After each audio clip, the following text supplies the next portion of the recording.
Hey farm fans, welcome back to DeHaven Family Farm.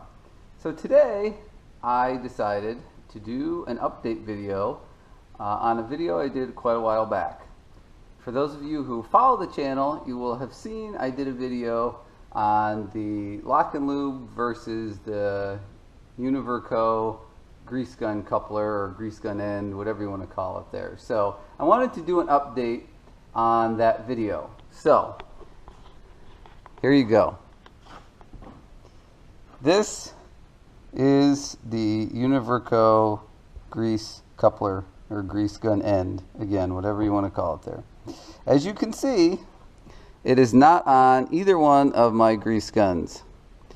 Yeah, we have the LockNLube on the manual grease gun, and we have a standard, I believe it's a 3-jaw end on the electric grease gun, battery powered. So why is that? Well, there's a couple of reasons. The first one is a reason that several people sort of questioned or pointed out in the comments of the first video that I did. And if you haven't seen that video, basically this little coupler end right at the tip of my fingers there's a little collar, and once you slide that on, in order to get it off, you have to pull back on that collar to release it from the grease zerk. The problem with that is a lot of times you have greasy fingers and that tiny collar is hard to get a hold of. But the main reason that I had put this on over the LockNLube was that the LockNLube is so wide it doesn't fit down into tight places. So I thought, well, this is going to be fantastic. Yeah, not so much. You hook this on in a tight place, and yes, it stays on there for you, but you can't reach in there to pull on that little collar to get it back off, especially with greasy fingers. So that really didn't work out for me. The other thing about this was rated at the same, I think it was the LockNLube, and this was 10,000 psi or something like that. They were both rated the same, but this coupler, I had a few grease fittings here and there that would not take grease. So I went and I got my LockNLube because I had left it on the one grease gun, and I put the LockNLube on there, and sure enough, it pushed grease through that. I guess you want to call it a stuck grease fitting or a dried out grease fitting, that they just don't want to take the grease. So I went and tried that, and it worked. It didn't leak any. This one would just sit there and leak. It wouldn't push anything through. Even if I sat there and tried pushing in on it to keep the pressure, it wouldn't push the grease through. Now, not every time, but it was a handful of times that happened to me while I was trying to use this. So I pulled out the LockNLube, and it worked fine.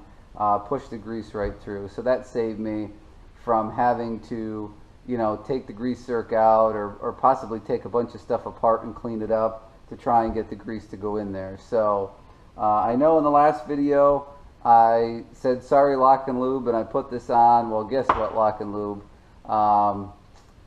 This is out, and you guys are back in. So that's the way I've kept it. I do have, like I said, just a regular end on the battery operated one, and I keep my LockNLube fitting on the manual grease gun, and that way I have both available to me.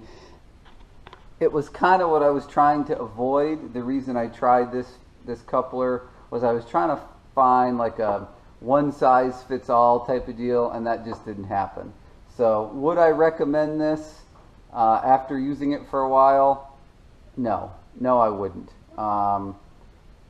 Yeah, I wouldn't recommend it. So I would recommend that you have a LockNLube on hand, whether you want to use it all the time or not. That's fine, but I would definitely have one on hand for those grease zerks that are just a little bit dried up or a little bit stuck, because 9 times out of 10 it will push grease through it and save you the hassle of taking it apart. So you can use a regular a regular end for your day-to-day stuff and keep your LockNLube on the side. And you could use the LockNLube for everything. If you have, you can get to all your grease zerks. I just have some on some of the equipment. I know the baler certainly has 1 or 2 grease fittings I can't get to with the LockNLube. So you may have an application that every grease zerk you can fit your LockNLube on it, and that's great. But I would still recommend having one, you know, on a grease gun somewhere just to save you that hassle. So again, final review. Don't want to get rambly. I wouldn't buy one of these. I did not have good luck with it. I would stick with your regular end and keep a LockNLube, you know, on a different grease gun for a just in case purpose. So, all right. I hope this update was helpful to you. I hope a bunch of people didn't go buy this and are going to be mad at me and leave me mad comments in the comment section down below. I'm sorry if you did. Yeah, so that's my update on that. Thanks for watching this video, guys. Again, I hope it was helpful to you, and I will see you guys on the next video.